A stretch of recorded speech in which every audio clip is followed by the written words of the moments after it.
Festivalil Orient on nüüd sinu Maroko näitus, et võib-olla sa räägid natukene paari sõnaga, mis sellelt näituselt oodata on?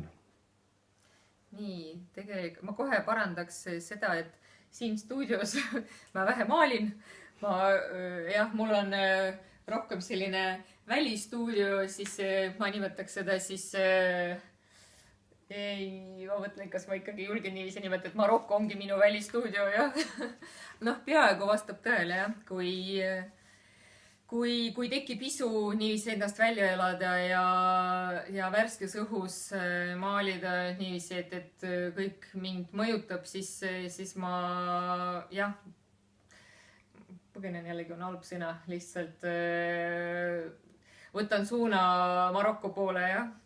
Aga näitusele panen ma sellise väljapaneku, mis võib-olla ei ole, sellel võib-olla ei ole nagu sellist tugevat kontseptsiooni all või pigem ma arvan, neid ühendaks see, et nad ongi maalitud Marokos ja mitme reisi jooksul, ma arvan, ütleme viimase 2-3 aasta jooksul siis valminud töödest.